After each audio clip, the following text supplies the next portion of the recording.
male servant, nurse female servant, nurse ox, nurse donkey, or whatever belongs to your neighbor. Whatever belongs to your neighbor. Whatever belongs to your neighbor. Yeah. And interesting, in verse 14 it says, "You do not commit adultery." It's like committing. It's like you're committing yourself, and it can also be a spiritual thing, right? If you're committing yourself to other mighty ones, committing yourself to another person over Yah. It's a wrongful commitment, commit. Because you can just say enact. There's millions of other words you can use. So commit is pretty interesting.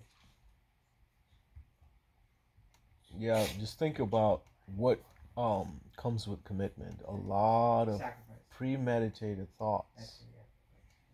So we as brothers and sisters, we sit there and plan how we're going to execute a crime. So have you noticed when the law of the land confronts us, how they use couple words, they adjoin couple words. Sir, ma'am, you've committed a crime, right? You've committed a crime. So again, it's interesting. That's a good observation on your end. Committing means you have planned this out for quite some time. You've been eyeing your brother's wife. You've been eyeing your sister's husband, whatever the case be. You've been eyeing and you've been contemplating in order for you to commit the act, right? And again, I like that point that you made. It doesn't necessarily have to do with the act of adultery, right? There is spiritual idolatry as well that you can talk about it, right? And that's as you mentioned. Yeah, it's a great big subject. And this a few days ago during a study, we talked about King Solomon, how Yahweh entrusted wisdom, which is, Proverbs talks a lot about wisdom, right? This is who you want, but nonetheless, Solomon had the wisdom to ask for Yah's wisdom. He had understanding to ask for Yah's wisdom. And we were talking about how he had all these women. Not only did he have all of these women, this is why Yah says, do not give your sons, do not give your daughters to the sons and daughters of the nations. And there's a reason. You look at Solomon's life. Not only did he have all of these women in his back pocket, but then he also built temples. I thought he was the wisest man. Like, why would you? That's not wise. Getting a bunch of women is not, number one, is not wise for a bunch of women. Number two, getting a bunch of women from different nations that you're gonna then go building their gods' temples, not wise. I mean, again, when Yah was giving us wisdom, right? Understanding goes hand in hand with it.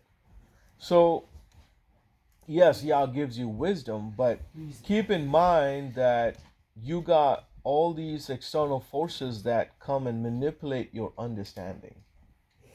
So, right? It's let's not look at it as a women and as men, right? Or man getting in touch and contact with women, but let's just think about things that we allow into our heart. Let's think about simple terms like he allowed such and such objects or subjects to enter into his heart. It can be anything. It doesn't have to be a woman. But I'm just saying how it then carries on, that he then builds temples on the behalf of these women.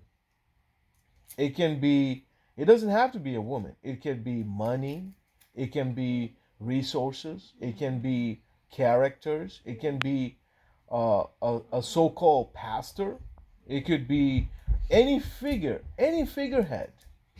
It doesn't necessarily have to be a woman or a man. So the point, as he was saying, committing adultery is also, you look into it further, it also has to do with an idolatrous act. How much energy would you put in towards something that is so mundane, so earthly, that we allow that to possess our souls? Right. Anybody else? I like verse 1, and Elohim spoke all these words saying. I like that verse because it says that Yahweh said all these things and not Moses. Yah told Moses to tell to the people because the people were scared that and didn't want people to strike them. Yeah, that's so something else. You know why? They don't want to hear y'all because they hear y'all. If they hear Moses, then it's less punishment for them. Is what they think. Oh, it's just a man. You know. But Well, if you hear that's y'all, then you're like, oh, you can't say, well, that's just a man. right. But who does Yah speak through? Moses. Right? He spoke through, he spoke through Moshe, because audibly, Moshe did not take Yah's voice, record his voice, and take it down the mountain and share with the folks. Yeah, I know. Right? So he is then transposing it. He is then relaying all of this facts and actual occurrence to the people. This is how you're going to conduct. You're going to have to conduct yourself in such manner. So there's a lot to think about here. It's a very, very good point that you bring up there, as far as I really don't want to be competing with that right now. What? Something about what? So what I'm trying to say is, what I'm trying to say here is, the focus is so easy for us to uh, say, oh, you spoke that word, you spoke it. So because you spoke it, there's always wiggle room for myself to break a commandment. What about earthly commandments? Let's set these set of spiritual commandments to the side, moral law to the side. All right, and we talked about law enforcement, or any authority of the law, right? When they confront us saying, "Hey, such and such ordinances you broke. You broke there is some violation." It's like, no, officer, no, I didn't break anything. Show me the law. And say he whips out the law and shows you the law. And so at this point, who has the burden of responsibility? It's the individual that's saying, "Oh, there is no such law that exists." Right? Moral conscience. There is a moral conscience, as well as there is an obligation to where we reside. So the burden of responsibility falls on us when we move into an area. Hey, who is the subject matter expert here, and what are the set of laws, and what are the set of ordinances that is in play here? Like some cities would have a sound ordinance. Like if you break that, then obviously you're going to pay a penalty. So there's very, very few people that we'll run into that that glorify and that are grateful that there are a set of laws. I find it very interesting with the current administration reinstating laws. Like, you can't just come into this nation. You can't just willy nilly try to snip the barbed wires or um, jump the wall. I've seen how certain characters are putting they have a special contraption. They throw it right over the wall and it hooks on to the top of the wall, and they climb. They rappel. Uh, they can rappel up, and there's a guy that actually helps them over. And once he's helped them over, he rappels back down. So I find it very interesting how there may have been an administration that reneged on laws, but then here comes another administration that's reinstating laws. So one of the biggest things that we can ask ourselves, are laws protecting us? Or should there be no laws?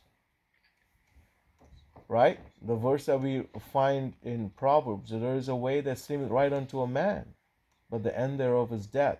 What keeps an individual from death? It's a set of laws that keeps us from death. And Deuteronomy is a perfect book that helps us understand the power of laws, because if we abide by the laws, and there's a blessing that comes forth. That's why we need His Spirit to constantly stir in us. Hey, we need to keep a set of laws so that we can be a lawful people, because lawful people are the masterminds. It's interesting. There's another side to it. How people then know the laws, and then they will use the laws to their advantage. They find loopholes. They find all kinds of ways to go around it, skirt it. They'll even hire people that will speak for, oh, no such laws were broken. There are wicked elders even in Israel. There are just like that. There are absolutely rotten attorneys that will be the defense lawyers that will protect a corrupt character. And some of the rich, they keep getting richer on that same note. So there's a flip side to saying, oh yeah, let there be laws, but then we'll hire people to smudge the law and justify the law. So for all of this, there is a righteous judge set in place. All right, next. Anybody else? I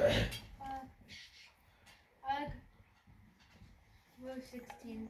What shall bear false witness against him?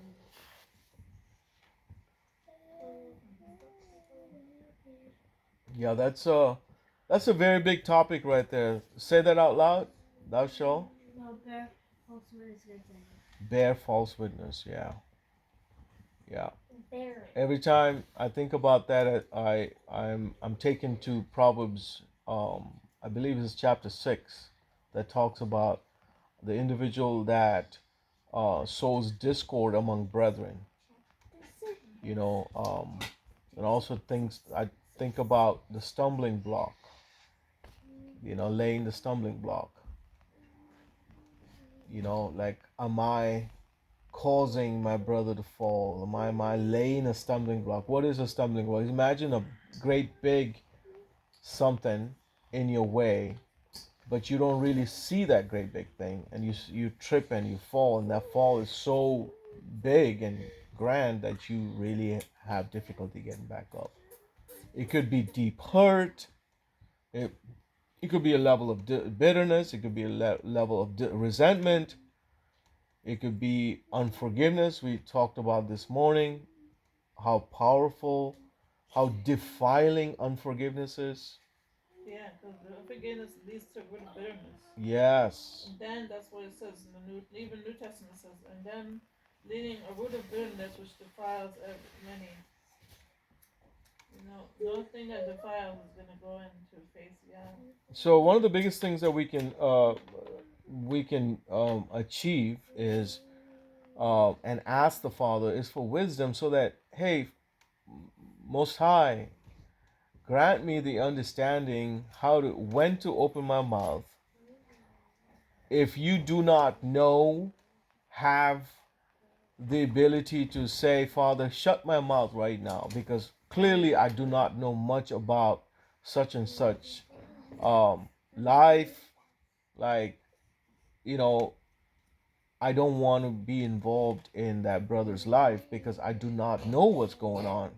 So you need to get your nose out of such individuals' lives so that you don't end up placing a stumbling block and an offense and become that false witness. It's so easy to become a false witness. Get yourself out of there. If you weren't there, you don't put yourself in there just because you feel like, oh yeah, I think I can speak on this, because you may have had a previous